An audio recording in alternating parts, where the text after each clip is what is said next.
Hi, everybody. Welcome. Today's webinar is How Much Am I Worth? And for those of you who might be new, I am Rachael Woody. I am business owner of Rachel Christine Consulting. So therefore, I do consulting work with libraries, archives, museums, and cultural heritage institutions. And throughout my career, I've also become an author, speaker, educator, and big advocate for the work that we do as collection workers at our institutions. Overall, I've had 15 years in this field, and specific and pertinent to our discussion today, I also am currently serving on the Society of American Archivists Committee on Public Awareness, whose mission is to promote and talk about the value of archives and archivists. I'm also part of the ad hoc salary group of SAA and have invested a lot of time into calculating my worth as a traditional employee and as a consultant, and that of my colleagues and peers, especially over the last few years, where compensation has become a very important problem for us to solve. And I just realized what I didn't put here, but that is related to this work, is my creation and co-founding of the Northwest Archivist in Residence program, which is a program that has set out to create a paid internship opportunity in the Pacific Northwest. And it's really to help provide institutions with a mechanism of which to pay internships, and also help those who are new to our profession not only have the opportunity to have a paid position, but learn how to calculate their value and advocate for their worth. So very important to what we're discussing here today. Couple items of housekeeping, especially if you're new to these types of webinars. This session is pre-recorded so that I can deliver the maximum amount of information on these topics. It also allows me to gather questions ahead of time and answer them more thoughtfully and more thoroughly during our time together. A link to this recording and all of the links that we talk about today and in the chat box, those will be provided throughout in the chat box if you're watching the premiere, and it will be sent in the email to you the following day. And if you're watching this on YouTube, all of these links will be gathered and put in the YouTube description. Let's see, speaking of the chat box, which is to the right, I believe this way, because mirrored, is to the right of the premiere screen. Those I have learned can use it if you have a YouTube account and a Google Gmail account. My apologies if you don't have that. It is one of the inconveniences of doing webinars this way, but if you do have any questions, I have my contact information at the end of this presentation, and I invite you to submit any questions you have that way. As we're going through this, and speaking of the chat box, if you have your own examples or resources you want to share, please feel free. The more resources, the better, is my motto. So feel free to drop them in there or send me, again, if you can't use the chat box, send me an email. And then just a reminder, please remember that this content is my intellectual property and is subject to copyright. So while I definitely want you to use and share this information, please make sure that you cite it appropriately. And just one more thing for housekeeping, because the premiere happens and it can be a tiny window for you depending on how you're viewing this, there is a full screen option down here. When you hover over the video, this will pop up, and also closed captioning. This is being done through YouTube, so it uses the YouTube auto captioning, which has gotten really good lately. So if you need either of those, that's where they are. And a disclaimer before we begin, we are all individuals with different experiences, skill sets, and geographic locations, just to name a few. And so results will vary. I'm going to give you a lot of information and a lot of resources for you to use, but there's no one perfect equation for how this will all work. So it's definitely something where I will give you the information, and it's for you to play with and find how it works best for your particular situation. So, outline. This is what we're going to talk about today. We're going to go over a reality check, and that's to acknowledge the various realities that we're dealing with, both existing pre-COVID and now existing current COVID. We'll then review all of the data that I use and reference and talk about where those live and how to use them. We'll then go over an example of how to figure out your value. So this is perhaps the most important part of this particular webinar. We'll have a little bit of story time where I will share my story with you, especially because I think much of it will be helpful and unfortunately sound familiar. And then we'll talk about how to build your case, going over some do's and don'ts of how to use the information you now have. And then, of course, the very valuable resources I have collected at the end so that there's one slide that captures all of them. All right, so first we're going to talk about the reality check here.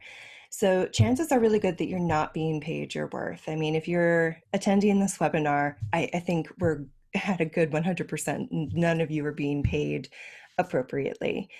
And then very few human resources, HR, and boss people know what you're worth, and very few people are willing to pay it. So in my experience, and unfortunately with many of the colleagues that I have spoken with, it is quite clear that the people who are in human resources and even for many of us, people who are in charge of our larger departments, many of them don't know enough information for them to actually accurately know what it takes to do your job, let alone how they should be compensating you. And so while the first point of you not being paid your worth is perhaps obvious, the second point, I find that we in our industry tend to be very trusting. And because we are subject matter experts, I know in my experience, at least, I just assume that everybody in their job is a subject matter expert, which is not the case. And I need to stop doing that. But for the first few years of my traditional employment, I put a lot of trust in my boss and HR to appropriately know what I should be compensated at. And that just was not the case. That they needed a lot of education, unfortunately, in terms of what it is that we do. So keep that in mind as we get into some more of the details here. Next up, libraries, archives, and museums, so the LAM acronym, and will continue to struggle financially. And that was true pre-COVID, and unfortunately, for many organizations, that is especially true. Any sort of financial issues that existed before the pandemic have since been exaggerated for the most part across the institutions. So we know that at the best of times, we don't have a lot of money usually, and this is not one of those best of times. So we know that is one of the challenges we have when asking for our organizations to pay our worth. Next up is that land professionals were historically bad about knowing and standing in our value.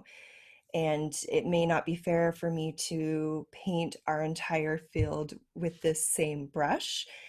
But in my experience and from what I have observed, for so many of us, we haven't done the math. We were never taught how to do the math in terms of what our actual compensation should be. And when we don't know that, it's very hard for us to advocate for it.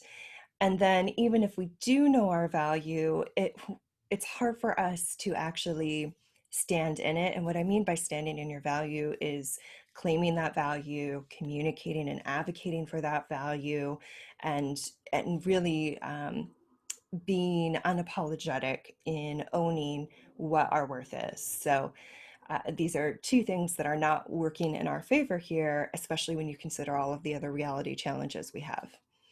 Next up is that love does not pay the bills. And specifically, the love that we have for our job, for our organization, for the field at large, it does not pay the bills. And I know for so many of us, the reason why we got into this field was not because we would make a lot of money. I think for many of us, we knew that would not be the case.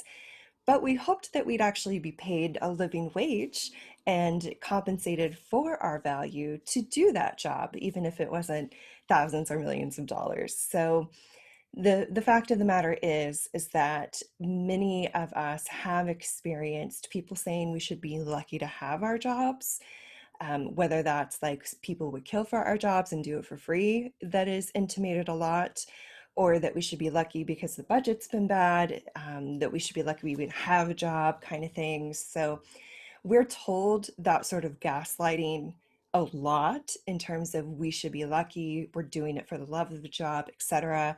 While those may be true, that does not mean that you shouldn't be paid your worth. We should be able to have both coexist. So it's a false choice there. And then last, when we are not paid our worth, when our worth isn't recognized, it takes a psychological toll. And when I get into story time, we will definitely dig into that some more. All right, now it's time to gather and crunch data. And let me move my little video where it's not in the way. Okay, gather and crunch data. So the few that I want to make sure that you are aware of, and this is by no means an exhaustive list, but it's a good foundation to start with, is the MIT Living Wage Calculator, firms with federal contracts, and that's firms like History Associates, because they are a federal contractor. Things like their price sheet are public knowledge, which is why we'll be able to look at them in a moment. Look at government pay schedules. So this is often referenced a lot by higher ups and people who have been in our fields for a long time. When people who have not been in the field as long ask about how they can find out what they should be paid, many people point to the government pay schedules, and they are helpful. We will go over that, but we'll also go over why they are not the end-all be-all in terms of information. Next up is checking all the job boards. So I need a library job, archives gig, even the more general like monster.com, any sort of job board that will gather positions that are available and salaries that are there, checking like Bureau of Labor Statistics and salary surveys from our field. All of those help provide data, real-time data, and real actual pay rates that are happening right now. And then, of course, for your particular position, you have your current pay information, your current position description. And then we want to try and gather position classifications from your institution, if they exist, and those of our peers, if they're willing to share. So this is a snapshot of the list, and now we're going to dig into them. So first up is the MIT Living Wage Calculator. And for this one, here's the link for it, and I will drop it in the chat. Here is a screenshot. This is for Multnomah County, Oregon. Multnomah County is where Portland, the most populous city, is in Oregon. And you'll see it breaks it down to what the minimum wage is for this county. Oregon is one of those states where for the more urban areas, there's a higher minimum wage versus rural areas.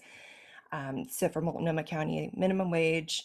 And then it also has a living wage. And you can see this goes into if you're just a single adult, if you're two adults. It also goes into typical expenses. There's a lot of good information here.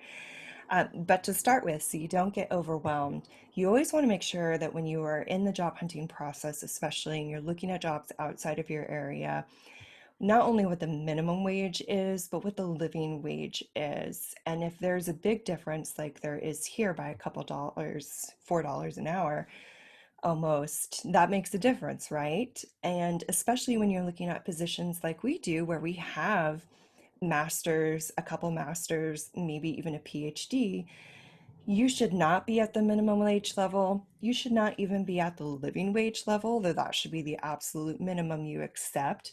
You should be several dollars over this. So this is an excellent first place to start, especially for those looking outside their area or new to the profession, to see what that bottom threshold is, because it's not just minimum wage. You need to know the living wage. All right. So remember I talked about federal contracts. History Associates, it has been a federal contractor for almost forever, at least the last 15 years since I've been in the industry. And GSA is, I think, the general schedules for federal contractors. They collect all the information. And this is a very long, ugly link that I'll put in the chat. But you can go and see, I think it's like a 20-page PDF that describes the services they offer, that describes what the position descriptions are essentially for these different classes. And so you can literally go in and see, okay, I think that I am archivist slash records manager level 3 because I've had however many years of experience that they stipulate. I have done the responsibilities that they have included. Therefore, if I were a federal contractor working for a firm, then I would hope to command $83.40 an hour. Now, when you're working for a firm, you don't get all of that for the hour. They take some of it. However, this is a great place to start once you know what that minimum threshold is, to see what that maximum threshold is. Because if the organization that you are looking at applying for is looking for one of these levels of positions, this would be the rate they would have to pay if they went with an outside firm and contractor. Now, of course, because this is a outside contractor and for details that we'll get into a little later, this is going to be about 3 times as much as what you would expect an hourly rate to be for a traditional employment position. So you want to take whatever this hourly rate is, divide it by about 3, and then get that hourly rate that would be appropriate for a traditional level of employment with that level of experience and responsibilities. So hopefully that makes sense. We are going to go over this again. So if you don't get it right now, just hang on and we'll come back. Government pay schedules. So this is something that I referenced because when the issue of salary comes up and when new professionals ask more veteran professionals, how do I even figure out what I am worth? They usually point to government pay schedules because it is one of the few places that actually outline, other than the private firms, what the different levels of positions are. So we've got archivists, historians, and library series. And very similar to what we just saw for the history associates, it goes into what each of these have, what their qualifications are, what level of experience they need. It goes into the descriptions here, and then we'll go find the cost on the next slide. But it goes into nature of assignments, a lot of detail where you can really get a feel for what they are looking for when they're asking for that level of like head of archives, for example, versus archives technician, and what that level of pay would be if you had a government level job. Now, the reason why this is not entirely 100% helpful is because they are government pay schedules, and especially at the federal level, usually there is always a level of increase that happens every year, no matter what, with the asterisks of Congress needing to pass the budget every year, which makes things not fun for a while. But my point being, for many of you who are not in a government level job, especially not at the federal level, you don't necessarily have access to that level of funding. And so if you're in academia, if you are a private historical society, if you're a local community museum, obviously you're not commanding those same types of rates. And so this is something you need to keep in mind, that if you see someone in DC at the National Archives being paid $75,000 and you are also in DC but you're at a smaller historical society, while you should be making a good amount of money given your location and your job, it may not be the same amount as if you were a federal employee. So something to keep in mind. These are very helpful, but they're not the end all be all. So we looked at the descriptions on that first slide and link, and now we're going to move over to OPM, Office of Policy Management, I believe. And over here, we can get the pay schedules per locality, which is important because the pay schedule for an archivist 1420-10, for example, so a level 10 archivist, You could see the pay scale up here with the various steps, and steps are like years in the level 10, etc. It's going to vary between you being Archivist level 10 in DC versus you being Archivist 10 in, I pulled up Charlotte, North Carolina. So keep that in mind. And while you're looking at government schedules to get an idea, you can then also go over and make sure that you're pulling the government schedule, the pay schedule for your geographic location that you are looking at. So they have them alphabetically for almost every location you could imagine. Most of them go down to like city, major city, county level. Get as close as you can. Fortunately, the 2021 schedule is already up. They usually, OPM tries to get these up a couple of months before the next year. So click on the PDF or open the link and check out your areas for the different levels of archivist, librarian, historian, and get a sense for what those salary ranges are. So that was government schedules. Now we are going to get into the salary surveys. And across the professions, there has been a real lack of consistent data gathering, which makes it really difficult for us to accurately calculate trends and do any sort of forecasting. But there is at least some information for us to use. Starting with museums first, the American Alliance of Museums is perhaps, in my opinion or observation, the most frequent one who does salary surveys. Their most recent, I believe, was 2017. So this is pre-COVID economic collapse. I'll be interested to see what the next one is. And they also link to various regions because, as we know, different regions have different costs of living and different institutional types available. So they've got theirs, but then they've also got links to related regions. Now, that is perhaps viewed as like an official survey. What is interesting is the grassroots sort of crowdsourcing surveys that have been happening across the land fields. This particular one is the Arts and All Museums Salary Transparency Spreadsheet that was inspired by the 2019 AAM conference. And I forget, I think we're up to over 800, maybe even 1,000 entries for this spreadsheet, which has this long link here, and I'll pop it in the chat. And so you can see different types of organizations, locations, job type, salary, year they started, etc. There's a lot of good raw information in here. And if you are looking at a particular area or looking for a particular institution type, because we know we're not all federal employees, we may be small nonprofit versus academia. And so you can get a sense of not only for your location, but also for the types of institutions in your location, but also nearby. So this is also another great way to take the information you may have found through the living wage calculator, through the government pay schedules, and get a real sense from just last year, which again, pre-COVID, so helpful, but maybe not 100% accurate anymore, but get a sense for what the institutions were paying, at least in 2019. Small break for tea.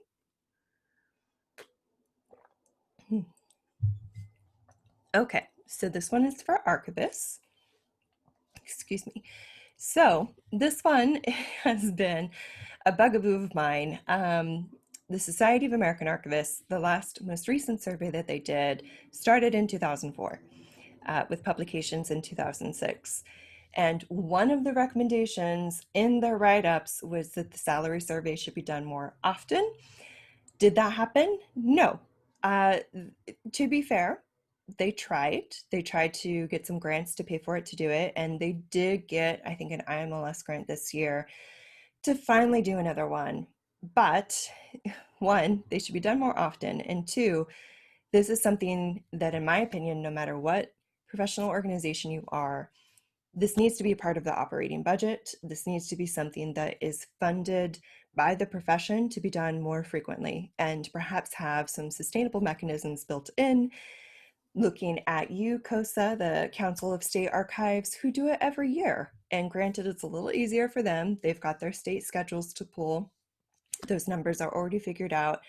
but it's up to the states to submit it to COSA, and COSA publishes it. So there's a model out there for those to be gathered every year. So, and I don't mean to pick on SAA. Everybody could really improve how they're doing this. But anyway, that is why this particular census is so old, almost 20 years old. However, I have had fun playing with it the last year or so because it's been interesting to compare the census from 2004, mostly data from 2004, to the impromptu salary survey, also of 2019 from the SAA annual conference. Very similar to the museum spreadsheet we just saw, and very helpful in the same ways that I just articulated in terms of type of university, location, and cost. Um, and when you look at the census data and you do the math in terms of, okay, so in 2004, $60,000 is actually this amount of dollars in 2019, we get into some sad and interesting data, which I'll get into in a moment. But just a side note to remember a census and remember how old it is, and then also know that you've got a more recent, if informal, archivist data from this very helpful bit.ly link they provided. And for librarians, so for the ALA website, so American Library Association, for their link, I just wanted to pull this headline because we'll continue this conversation. Their most recent survey that I found, and librarians, please correct me if this is not the most recent survey. I would be happy to share a more recent one if you know of it. But from what I've found, the most recent survey appears to be from 2012. And what they found in this data gathering is that surveys were flat and in some cases lower than what they were before. And salary surveys for public historians, there was a beautiful pie chart I wanted to share with you, but unfortunately the data that was shared with me is still private. I do not have permission to share it with you. Public historians, if you have data that is shareable, please let me know. I'll be happy to share it with you. But for public historians, in conversations that I have had, it is a little harder than if you were an archivist or a librarian, for example, because there's what public history encompasses is larger and a bit amorphous. So while there is the historian's general schedule and there is firms like History Associates that we can look to, I have not been able to find a lot of publishable or shareable data to help you out. However, what is interesting is that over in Australia, there's a lot of interesting information. This particular one, this is I believe, very similar firm like History Associates, where they break down the level of historians. And then if you go check out their PDF, the very next page has their scale fees. This one, they just updated it for 2020. And so just do the conversions in terms of Australian dollars to US or Canada dollars, wherever you are. And that should at least help get you some numbers to start playing with. Okay, getting to salaries being flat or lower.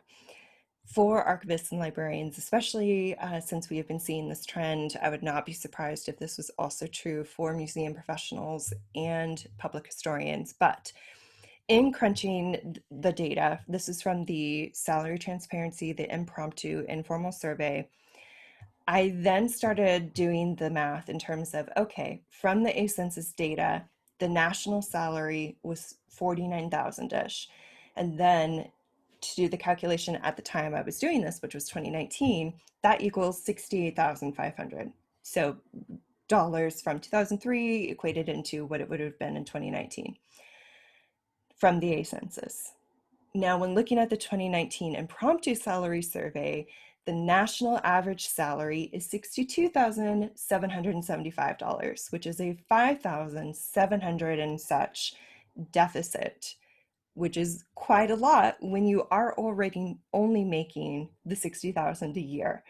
So this is not good. This is showing that not only are we flat, not increasing, we are actually going down in terms of what we were paid in 2003 is even less than what we're being paid now.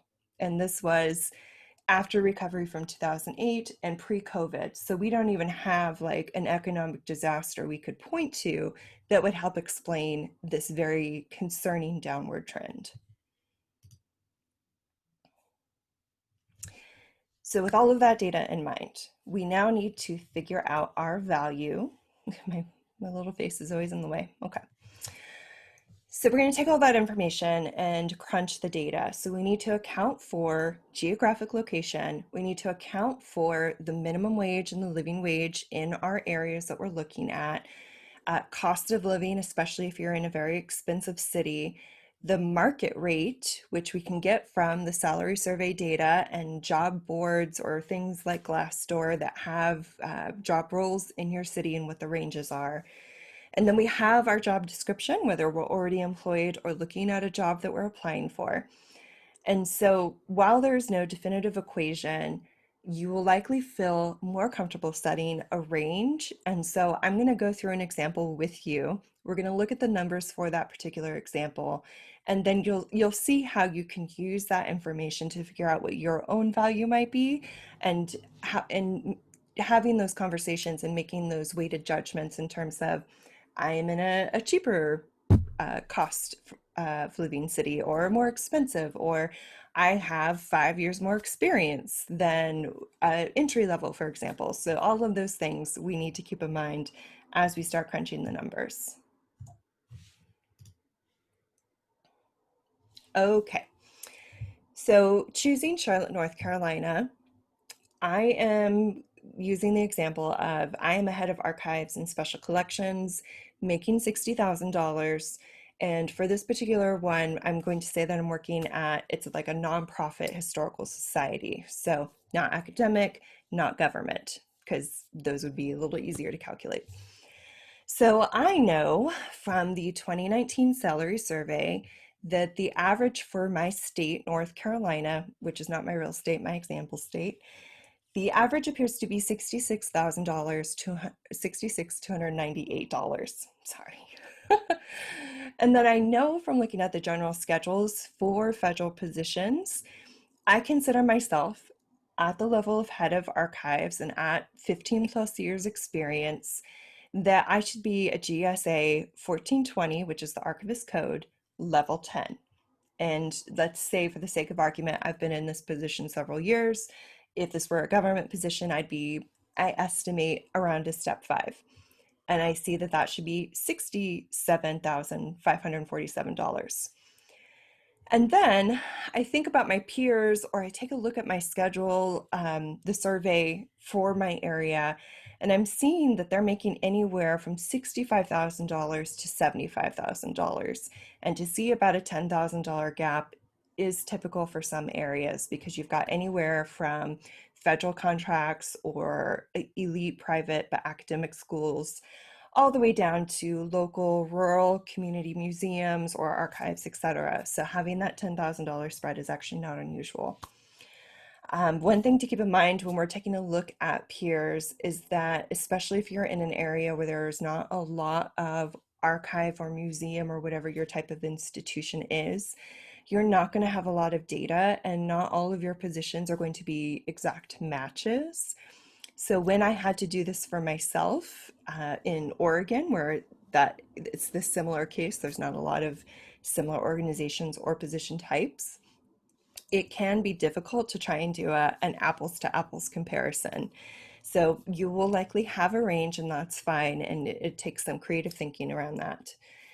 And then when I look at the GSA price list, so thinking about history associates and thinking that I'm like a senior level whatever, I see that the annual rate for them is about 93,000, but that is contractor rate, and that is also private firm, which will pay more. And so I would need to adjust down, obviously, for that.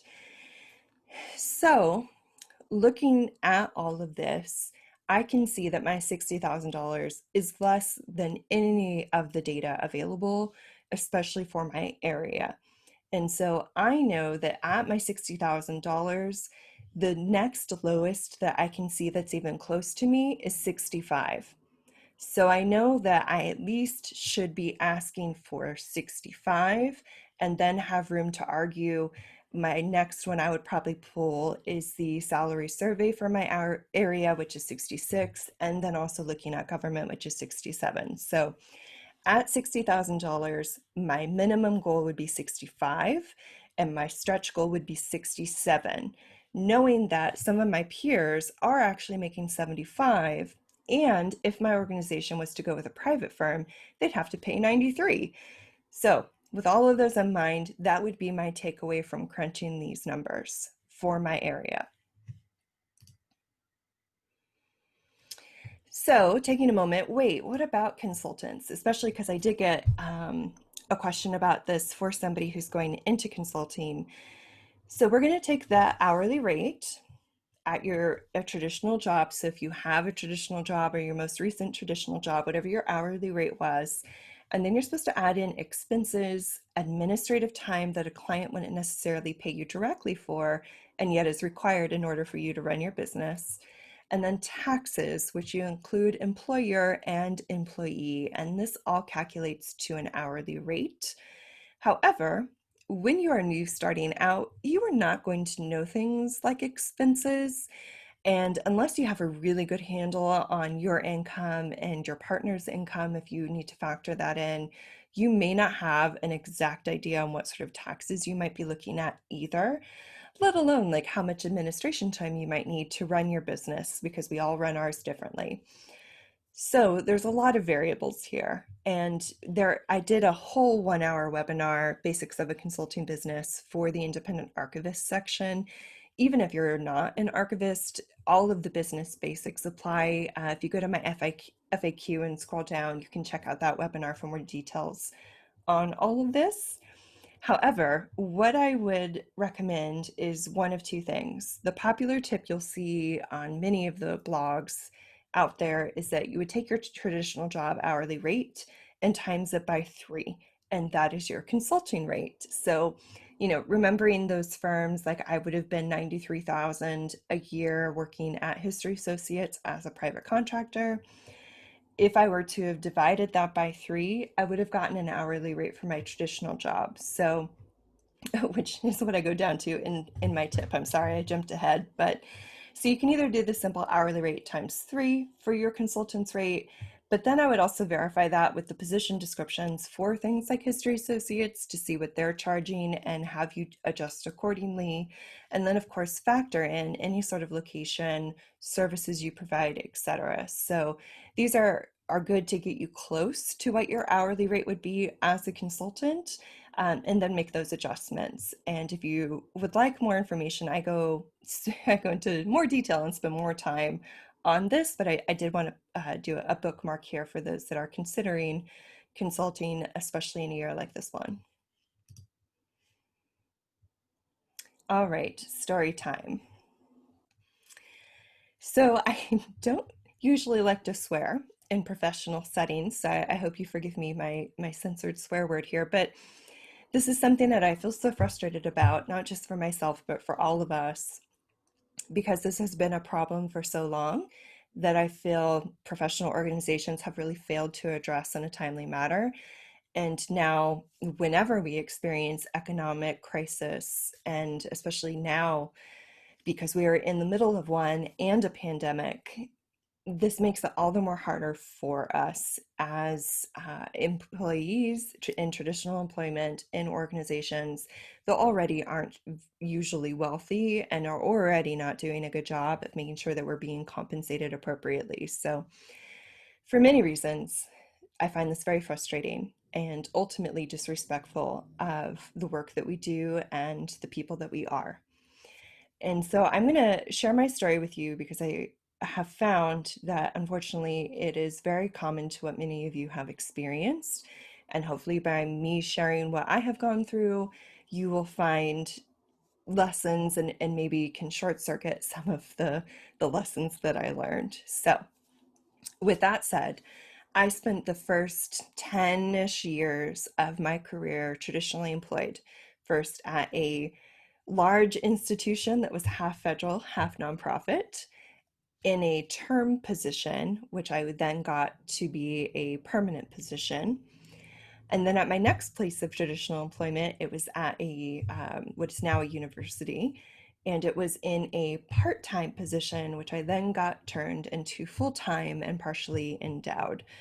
And so my experiences have, unfortunately, run the gamut of being a term position and also being a part-time position, both in institutions that on paper or in theory should be doing well financially, and yet as archivist, historian, etc., museum professional in those different settings, I found that I still had to advocate for my worth, which it just blows my mind as a side note in terms of like the work that we do.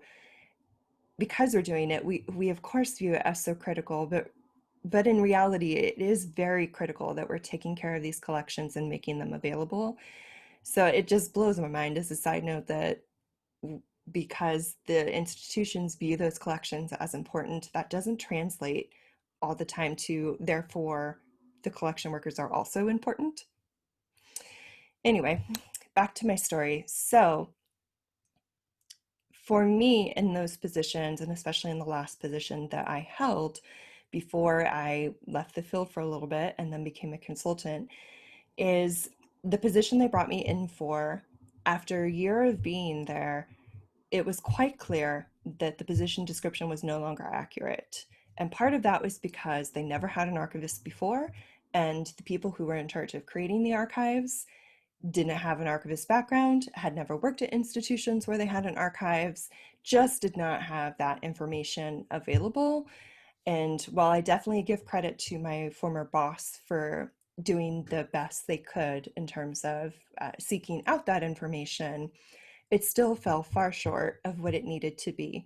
And so after a year, I started documenting and advocating for the position description to be updated, for the compensation to be adjusted appropriately, and started tracking all of the responsibilities and daily requirements that I was doing that was required and asked of me for the archives to thrive and be created, but was not on my position description and was therefore not something that I was being compensated appropriately for. And so, starting advocacy after year one, I ended up working there for about 5 years, and this was a battle the whole time, unfortunately. Part of it was the institution wasn't doing well financially, so HR basically stopped reviewing position descriptions. They refused to update my position description for at least a year, putting it off. And then they finally did agree to revise my position and took another year to revise it, even though I did all of the work for them. I then also gathered all the classifications they had created for the institution, of which, of course, Archivist wasn't included. The closest they got was Library Services Coordinator and Manager, except I was doing not library services. I was managing a whole department about archives and doing a significant amount of grant writing and fundraising and bringing money into the institution and the archives. So I gathered those. I gathered related positions and salaries from around the area, including federal schedules. I was then asked to call my peers in the area and ask how much they were making, which for them to ask me to do that seems wildly inappropriate. Fortunately, I had and have good relationships with those people in my area, but we're far spread out. We're working at different institutions. There are different budgets at play. We're doing awesome stuff, but not exactly the same stuff or roles. And what I ended up finding out was that this was a tactic to suppress all of our salaries. We were all making within a couple thousand of each other, and each of us had been told that we were making the average salary for an archivist in this position and that therefore it was market rate. But as you can see, the problem with this is that because everybody is using that excuse, none of us were getting the compensation we deserved. And it had been that way for 10 years and continues, unfortunately, to be the case. So when HR asks you to do that, just know that that is what tactic is being deployed, and it is not accurate. It is inappropriate, and I don't think ethical, but there you go. So after 5 years, after all of that, after fighting for my worth and constantly telling everybody of the successes we were having and educating higher ups, my boss, HR included, of what all of this entailed, they did finally agree to change the position description. And they did finally agree that that position should make, I think it was $6,000 more, which was considerable given the pay I was having at the time. But because it took 5 years for them to address that, and because the entire process was so disrespectful and toxic, and I was not treated very nicely by HR, when they finally gave me that news, and you would think I would have felt great for them to finally acknowledge that, yes, I should have been paid $6,000 more a year for 5 years, I quit. That was it. I could not handle not being respected and not being paid my worth, and for them to have knowingly done that for so many years. So I quit, and took a break from this field, which I know many of you unfortunately are at that precipice. So that is my story, about a girl who just wanted to be paid her fucking worth. And I will say that is why I eventually got into consulting. And while I had never had dreams of being a business owner or entrepreneur, I do have to say, from a mental health perspective, of being the one to say yes or no to things, and for being the one who gets to determine my worth and be paid my worth, is so amazing. And so while there are many difficulties and hurdles to starting your own business, and it has not been easy by any stretch, I have to say this was the best thing to ever happen to me. So hopefully that story helps.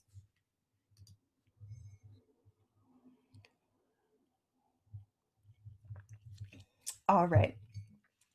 So with the information we have, with my story in mind, we're going to get into some do's and don'ts of how to build your case, because hopefully your experience will be better than mine. Do gather data and calculate your value. Keep this information updated and at hand when speaking with HR and your boss. So all of that data we covered, I want you to pull all of it. I want you to highlight it. I want you to keep it up to date. I want you to figure out what your worth is. Then always stand in your value. So no matter what people are telling you, no matter the no's that you're receiving, that does not mean that you're not worth it, that you're not worth that value that you calculated. So always be committed to that and stand in it. Do decide what you will or will not accept regarding pay based on your value calculation. So when we calculate it and we figure out a range that we're comfortable and confident in, we know that that's not always the reality we're going to have, or at least not right away, because it's a work in progress, right? So at that point, once you know that number, decide what you will or will not put up with. So for example, with our North Carolina example, with the head of archives and special collections making 60,000, and we determined that the minimum of all the numbers we saw was 65, we know that we wanted at least 65 with the stretch goal of 67. However, to get from 60 to 65 might take a little while, especially for a nonprofit. So what would you accept? That is something only you can decide. And sometimes, as with my story, you don't know what you are actually willing to accept or not until it's offered. But it's something to think about. Okay.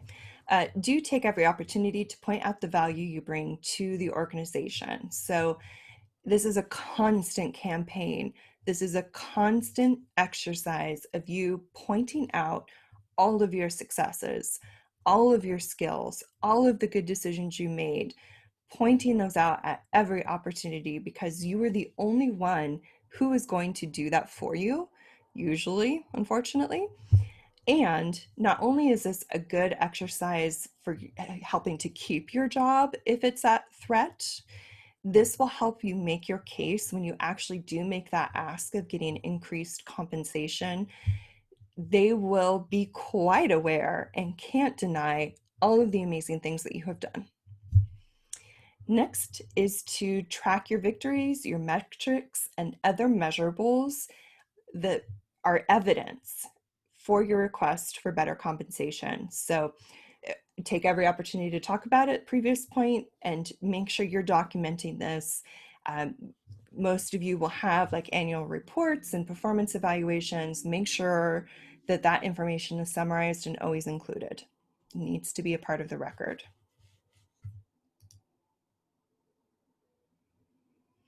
Okay, and don'ts. Don't stop asking for better, accurate compensation until they pay you your worth. So this is not something that, okay, if I'm the North Carolina position and I ask, okay, if I can't get 65, we've agreed on 62 for now. Because they gave you that win, that doesn't mean you stop asking. You keep asking until you are paid your worth.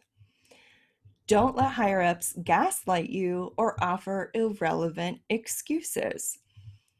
So many of us have heard and will hear things like there's not the budget for it. You should be lucky that you have your job still. You should be lucky that you're doing a job that you love. There's a million other people who would line up to do your job for free. All of those bullshit excuses that actually aren't relevant to you needing to be paid your worth. Because the truth is, you are the one in that position currently. And you're the one with that skills and those responsibility that equals a certain amount of compensation. And so while you may be lucky to have that job in some regards, that is irrelevant. And that is not something that they should be telling you. So don't let them gaslight you. Don't let them use those excuses to shut down this conversation, because the truth is, no matter what they are dealing with, that is for them to deal with and figure it out to compensate you for what your worth is. Also, don't self-censor, anticipate the no, or engage in other thought patterns that don't put you first. For many of us, we care so deeply about what we're doing, and we're so empathetic, and we care about our organization, and we care about our other peers. We may know that the organization isn't doing well financially. We may know that our other peers also aren't being paid their worth. Things like that. However, that doesn't mean that you put yourself at the back of the line. The truth is, it is on the organization to figure their stuff out, and it's on your peers to advocate for their own worth. Nobody's going to do that for you. So you need to ask for yourself. And what I think you will find is that you will help set an example for your peers, and you can actually maybe help work together to make everybody's life a little bit better. So please don't let your kind heart and your passion for the profession put you at the back of the line, because truth is, you will most likely burn out and you won't get what you're worth. Don't accept HR/your boss telling you what you're worth. Their information and motives are suspect. So suspect due to they're the ones that need to figure out the budget, etc. And it's easy just to tell you to be quiet and accept what you get. However, another thing to keep in mind, and we touched on this in the beginning of this presentation, is that usually they have no effing clue what you do, let alone how much you're worth. So that's something only we can figure out and educate them on, not the other way around. So remember that. Don't let inaccurate position descriptions slide. So this is a bit of a slippery slope, and I want to be very clear. If you have an inaccurate position description, you need to request for it to be updated and the compensation to be adjusted appropriately. Many of these organizations that operate unethically will change your position description, sure. They may promise to adjust your compensation, maybe. Do not let your position description be changed and not receive immediate adjusted compensation. They need to happen together. Otherwise, they're going to go ahead and formalize all of those additional responsibilities, but they're also going to formalize still not paying you your worth. So those need to happen together. Don't let them pigeonhole you into a pay category that isn't accurate. So thinking about my story and about how they didn't even bother to create an archivist classification or be open to trying to create a more accurate half librarian, half development classification for what I was doing. Don't let them do that to you, because what essentially happened was, because they had no classification that fit me, they very conveniently for them stuck me in the one that was like not accurate at all and also cheaper for them. Don't let that happen to you.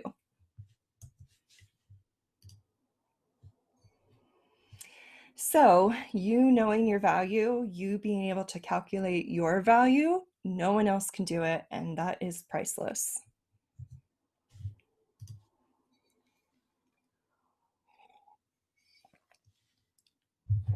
All right. One last thing before we wrap it up with a couple questions. Just know that this asking for what you're worth and actually making it happen, it is going to take time, especially since many of our institutions move so slowly. Make sure your requests are formally documented. So even if they're not going to allow you to do the position reclassification right away, as was the case with me, send those emails so that it has those dates and timestamps. Make sure that you're documenting when you're asking, what you're asking for, how often you're asking for it. In my case, I ended up having to document over the years how many conversations I had to have with them, what was said, what was promised, what didn't happen, dates and notes for all of that. And make sure you continue to give those to them, because that helps to reemphasize what they need to do and whatever they may have committed to. Another thing to keep in mind is you likely won't get everything you ask for the first time you ask for it. So that is a natural part of negotiation, especially if we think about the Charlotte example where the current pay was 60 and we needed to get to a minimum of 65. Coming up with that $5,000 might take some time for that nonprofit historical society. So talk about a timeline, talk about what other things you might be able to do, and just know that if you wanted 65 and you didn't quite get it, but you still got something, if that is okay with what you've had in your mind for what you will and will not put up with, great. Just know that it could take some time depending on how much you need to make up. Another thing to keep in mind and related is that you can negotiate for other non-monetary benefits. So, particularly in the cases where the organization may not be able to make up that large gap of your compensation right away, it is a good opportunity at that point that even if you do get some compensation or none at all, that you can negotiate for other things. Like maybe it's an extra week of vacation, maybe it's a better 401k match, maybe it's being able to leave early on Thursdays to take Timita violin lessons, things like that. So while you may not be able to get money, you might be able to get a better work-life balance, things like that. Next thing is scale down your work to what they pay you for. So if you're finding a lot of resistance, and this is something that I had to consider in my particular situation, if they're not willing to compensate you for that, or as in my case, everyone is asked to do a little bit more around here and pitch in, which is gaslighting, uh, think about scaling down your work to what they're actually paying you for. Because if they're not open to negotiating yet, then you need to give them exactly what they're paying for, which is not enough. Another thing is look for other work. So depending on what you're dealing with, what your situation is, what you will or will not accept, etc., sometimes the only thing that changes your situation is changing the job. And while none of us particularly like that option, it is an option that sometimes we need to consider. And then to finish it off, continue building your network and investing in yourself. So no matter what's going on, knowing that you will likely need to change jobs at some point, knowing that you need to become a good professional and continue to grow and evolve, which makes you more competitive and need more compensation, It is never a mistake to invest in yourself. So just remember to keep nurturing those things that will help you either ask for better compensation or find a better job. These points and more I do cover in one of the webinars I did earlier, Ask Me Anything Career Edition. So if you would like to hear more points about this and things like career pivoting and applying for jobs, do go check out that other webinar. Okay, I did get a couple really good questions, and so for the ones that were similar, I sort of boiled it down into some general ones so we can answer them. This first one is, I'm struggling to find entry-level positions that pay or offer anything close to a living wage. I've received the usual advice of sometimes you have to sacrifice for a year or two, or maybe you should build your volunteer hours up. As someone who will be viewed as new or entry level, how do I communicate that one, I'm not willing to be taken advantage of, and two, that I am a skilled and well-educated professional and would like to be compensated for it? Well said. So, while we did cover some of these points, let's reiterate it.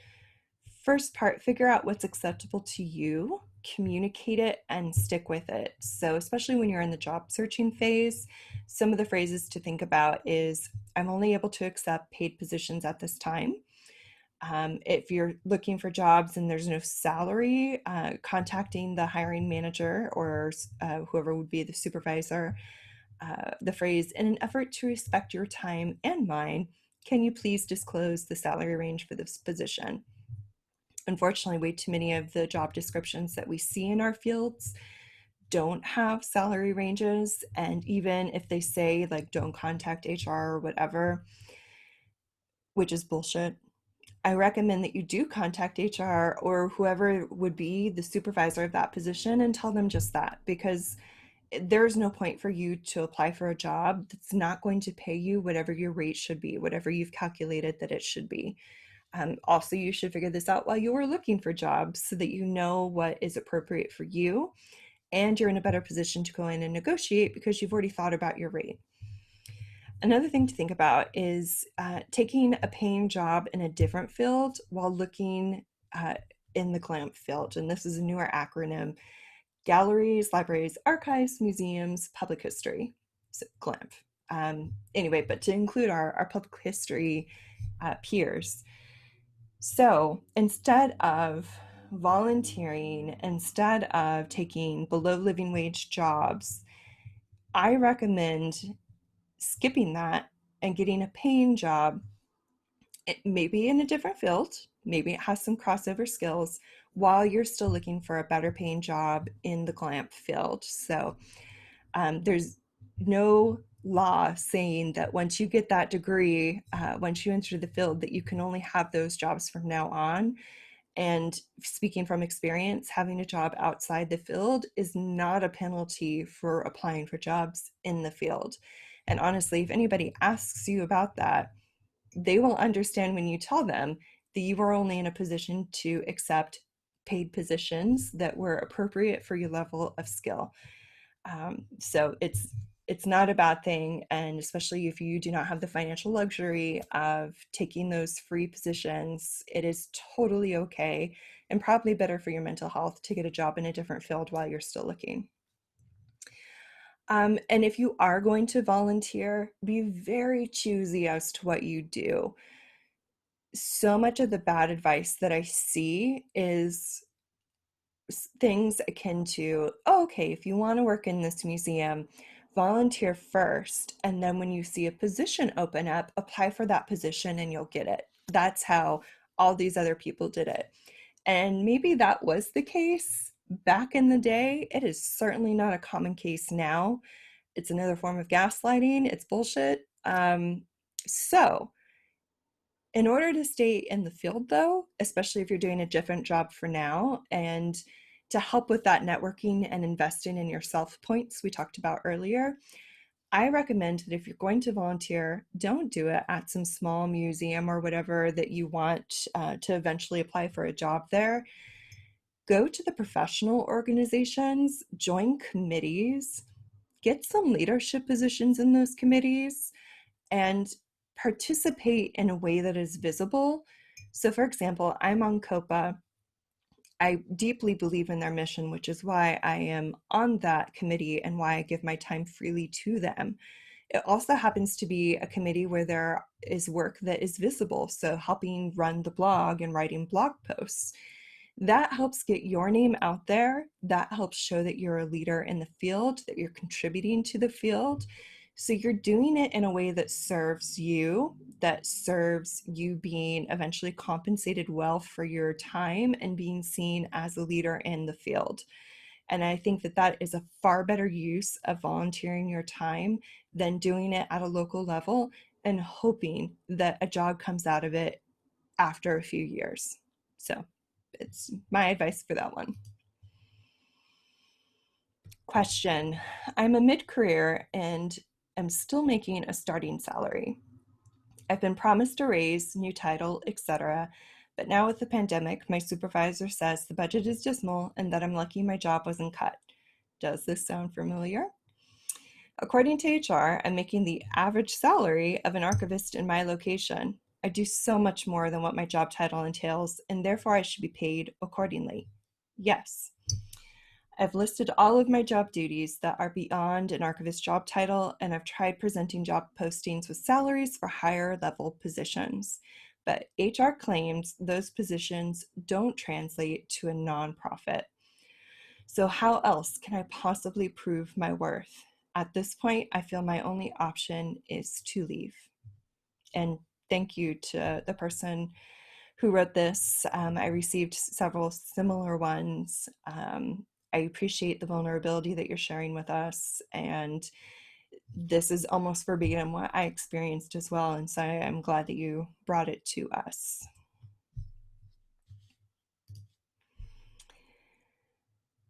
So my answer is that you've done all the right things. You have done everything that I would have recommended. Listening to my story and seeing this webinar, you may have picked up a couple small things that you might try, but in reality, from what you've shared, you have done all that you can, and it's getting to the point where you may need to consider leaving or playing hardball in terms of only doing what they're paying you to do, scaling back.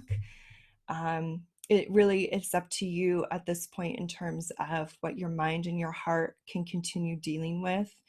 For me, after 5 years of experiencing all of those things you mentioned, I just couldn't do it anymore. So I really feel for you, and I'm so sorry that you are experiencing this. Know that you are not alone. Unfortunately, so many of us have gone through all of that. So I just want to recognize you've done all the right things and there's not much else you can do. Your HR is not right, but in this case, unfortunately, there's not a lot of power that we have. And educating them and convincing them can be a slow and sometimes not a working process. So I am very sorry, and I feel for you. So my advice would be you can try a few more things, but in the end, you need to decide whether or not you want to stick around.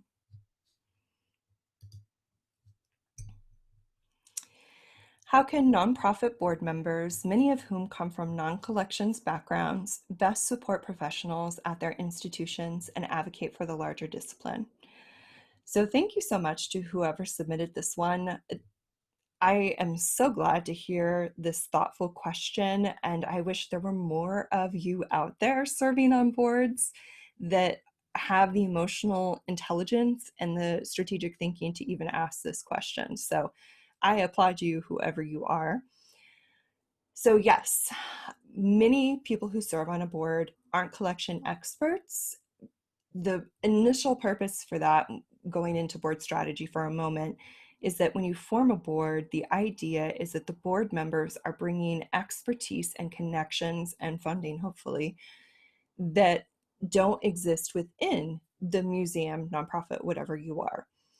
Because the board is supposed to be volunteering their skills, their experience, their connections, etc., for whatever field they normally work in. So on boards, not only are there usually wealthy people, but they're usually people who have like a legal background, an accounting background, um, other things like that that wouldn't be normally in a museum or whatever sort of organization you are, and yet are necessary when you're running an entity. So let's get into some answers. Oops. Okay, first one.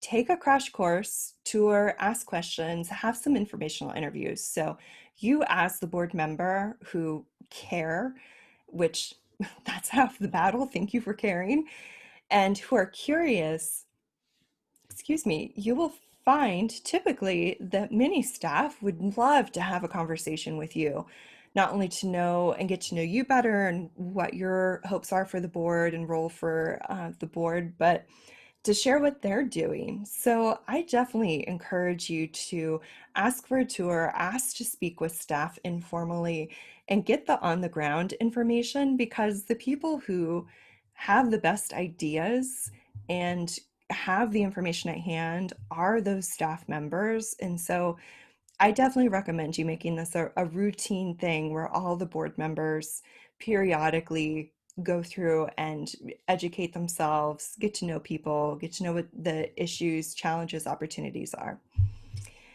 The next point, I recommend you use your secret sauce in your position on the board. And so, what I mean by the secret sauce is if you've been asked or invited to be on the board, it's usually because you have that area of expertise that they need. So whether it was legal, financial, etc., whatever you're experienced and an expert in, critically think about how you can use that and your position on the board to make both the organization and the staff that work there better. And this may be a perfect thing to ask when you're meeting with staff is, how can I make your job easier? How can I help support and solve for challenges or support you in these opportunities? So do that. Next thing is to take an active leadership / representative role in the larger community. So one of the other reasons you're on the board is you are an outsider, and you most likely have those connections and at least have that authoritative role as a member of the board to go to city council meetings, to go and help lobby for the organization, to go and ask corporations to sponsor an event, things like that. So use your role and your position of power and visibility to help push those things. Another point is to advocate within and without. So internally and externally. So using that position and that visibility externally, like the previous point, but also knowing that you can help make staff lives better and work better by helping to advocate for them within, because executive directors, those in the higher levels of administration, from my observation and experience, put more credence and more emphasis and more attention on what they perceive the board to want, what they want to have happen, what they want to see, and listen less and prioritize lower the staff that does the work. However, if you are a board member and you are supporting and echoing what the staff has told you and has asked for, that helps redirect the executive and whoever the higher ups are to actually view both the board and their staff on a more equal footing. So you as a board member helping with that redirect is so powerful. Another thing to think about is re-emphasize how accurate compensation is good for the collections, and it helps meet diversity, equity, accessibility, and inclusion initiatives. You as a board member caring about that and tying it to whatever strategic initiatives you have, which is part of the board, that helps. And being the person advocating for that accurate compensation of everybody will help when it's coming from you. And then another thing to think about is limit volunteer positions to truly volunteer activities and require all internships to be paid. So I do a whole webinar that I'll link to, which talks about the difference between what is appropriate and ethical volunteer positions versus internships. And you as a board member, while this isn't directly your purview, this is another thing that you can emphasize with the executive director, higher ups, what have you, that this needs to be in place, again, to help meet those DEI initiatives, and again, to make sure you are not undercutting the value of your collection workers by having new professionals and volunteer, perhaps non-skilled workers doing that work for free. Don't do that.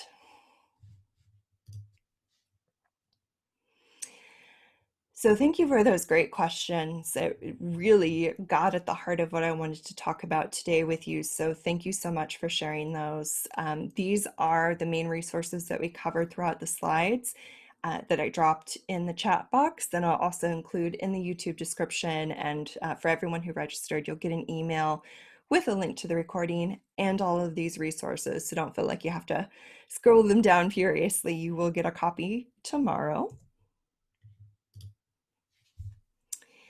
Resources continued. We did not cover this one directly, but the Digital Libraries Federation, I believe, Digital Library Federation, I always get that one messed up.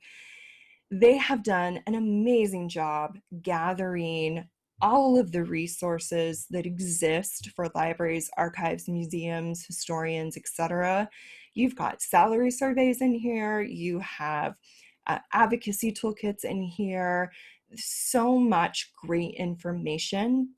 Negotiation strategy is in here, so much good stuff. So please go check out that resource. Thank you to DLF and to Clear, who is, I think, the overarching parent there, Council on Library and Information Resources. Go check them out. Check out those resources, especially the ones that are pertinent to whatever field that you're in, and get those additional um, supports and resources that I couldn't all pack into this hour that we had together. All right, questions and connections. The usual stuff, email consulting@rachelchristine.com. If you have remaining questions, check out my website if you're interested in the services that I offer. Please connect with me on LinkedIn if we haven't connected already. Twitter, if you're a Twitter person. And then this webinar and all the webinars that I have done so far, they are on my YouTube channel, youtube.com/C/Rachel Christine Consulting. And then for many of you, if you're doing these webinars with me, you're already on the newsletter, but just in case, if you are not, I recommend you signed up, because any of the webinars that I do get pushed out to my community first. So between those and free resources, I recommend you sign up. All right, so any remaining time that we have for the next few minutes, I want to finish answering any sort of questions that came up in the chat box. But otherwise, if you can't use the chat box, send me an email. And thank you so much for attending this webinar. I know it's been on a lot of people's minds, and I hope that what I presented here was helpful for you. At least get started on figuring out what your value is. And while this can be a long, hard road for many of us, the more information we have and the more we all start standing in our worth, I think the better it will be for everyone. So I wish you luck, and I hope that this was helpful. Thank you.